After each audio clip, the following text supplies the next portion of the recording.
How about those McLaren boys, eh? Constructors champions yet again. Back to back business.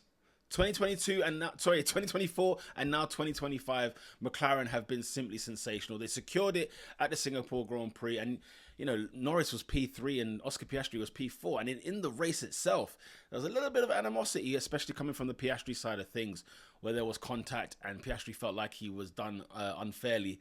And the problem that is kind of ensued because of the conversations that took place in Monza, Oscar wasn't too happy. But we're not here to talk about that right now. What we're here to talk about is the sheer brilliance of McLaren. Well done to McLaren. They've gone and done it again. They've won the Constructors Championship yet again, back to back. They're 10th in Formula One. This is a great day if you're a McLaren fan. If you're McLaren fans all over the world need to celebrate this one, because this is monumental. And I don't want to over-exaggerate this, but it's absolutely monumental. When you consider where McLaren have been, when you consider where they've come from, when you consider all the shenanigans that are taking place. Like before the 2024 championship, they hadn't won a Constructors, correct me if I'm wrong, people, since what, 98? Like, it goes way back. It goes way, way back. So, the last Drivers' Championship came in 2008. But they didn't win the Drivers' Championship. They didn't win the Constructors' Championship then when Lewis Hamilton won the title. It was Ferrari. Then they were disqualified in 2007. Less said about that, the better. But then since then, they've been going up and down, peaks and troughs. And in many of those years, they were in the title contention. They were fighting at the top end of the grid. And then they slowly started to decline, and declined heavily to the point where 2 seasons ago, this was a team that was P10 in the Constructors. Or at least the worst team in Formula One at the time, especially in the testing stage. This is what we were up against. This is what we were dealing with when it came to McLaren. But now, the pieces that have been put in play, the way that they have reshaped and remodeled, it's a completely different team to 2-3 years ago. And they've absolutely delivered. Both those that are driving, those that are making the car, those that are making the strategy, those that are involved in any way, shape or form, in the factory, in the offices, wherever. McLaren have done a fantastic job of cementing. And the question I would even ask, which one is better? Which is more impressive, 2024 or 2025? The answer's got to be 25. And I'll tell you why, because 24 was great. They were really good. They were really, strong, and they sort of came to their own towards the mid part of the season, towards the end of the season. It's when they really homed in, like race wins and podium positions and things like that. And on the last day, they won it, beating Ferrari. But this year, there's been nobody near. Nobody has been close to competing with McLaren for the championship. No one's been close at all for competing.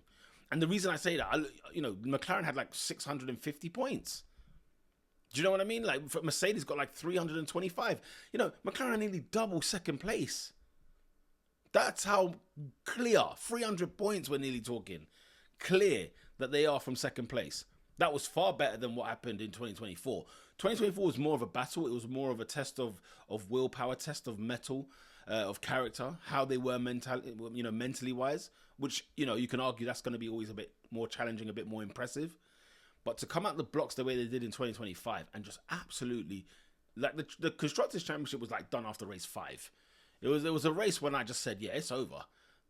Nobody's catching it and especially because Red Bull were going through an absolute disaster at the start of the season. And then like Ferrari and Mercedes would kind of like play tennis with each other. It's like, you have the serve. No, you have the serve.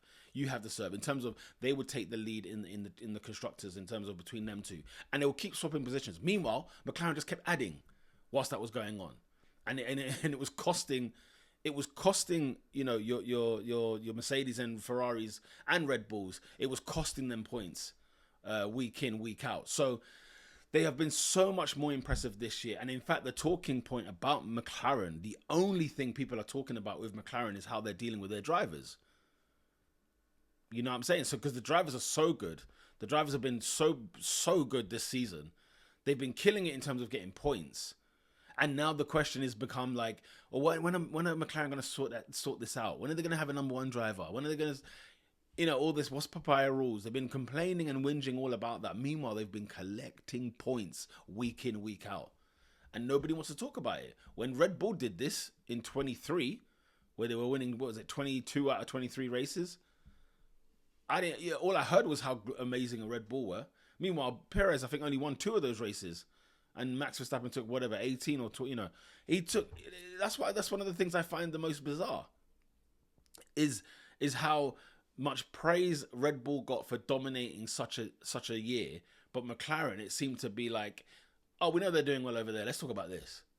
And I guess, look, McLaren is the talk of the town, and I guess that's the reason why people want to have this comment and have this conversation about them.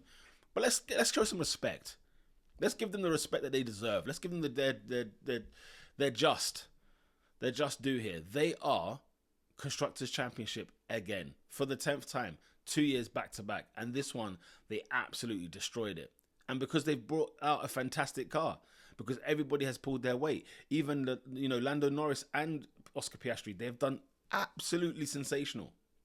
They have pulled their weight in terms of this season, and they're the reasons why. Even when they can finish P3 and P4 in a race weekend, and I think in Baku they had even more of a disaster last time out, they still collected the Constructors Championship anyway.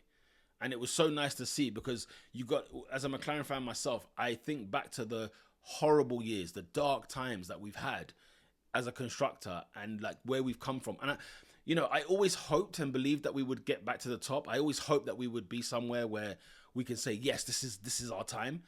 I'll be honest with you, did I believe it? I couldn't say I did, especially because I saw how dominant Red Bull were in the 2010s. From like 2010 to 13, 14.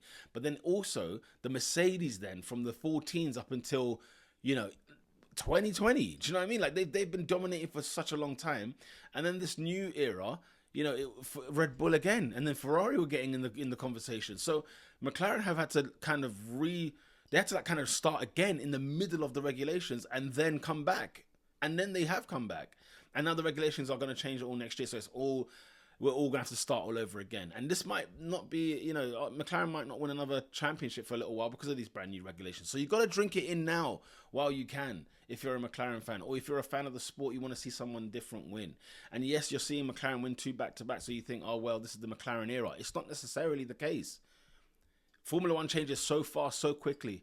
So we can't just accept or think that's how it works, because we know that's not how it works. But credit to McLaren, they've gone and done the business. They are the 2025 Constructors Championship, and they should be proud of themselves. This is monumental, back to back. People are underestimating how great of an achievement this is, considering this caliber of team, considering, like I said, before 24, the last Constructors was 1998. That's ages ago, man. Like, that's crazy long time ago. But here they are, back-to-back business, and it's nothing short of phenomenal. Shout out to everybody that's been involved. Shout out to all the people in the camp that have been involved. Andrea Stella, Zach Brown, Rob Marshall, Pete Prodromou, Randy Singh. I'm missing people already. Do you know what I mean? Lando Norris, Oscar Piastri, the pit crew, the strategists, all of them. They have been nothing short of fantastic. Fantastic. And yeah, this is the time to celebrate. If you're a McLaren fan, make sure you do like this video and also subscribe to the channel for Formula One content like this. I've also got a McLaren bias channel. Base channel? It is based on McLaren. It's also biased on McLaren as well. McLaren Propaganda. And it's called MFTV, McLaren Fan TV. I will put the link in the description below, as well as putting it right up here. So you can subscribe to that channel. Go check out the latest videos that we do live stream every single Tuesday after a race weekend. Or you might like this video over here, as YouTube has suggested, so make sure you do have a butchers as well. And until next time, lights out.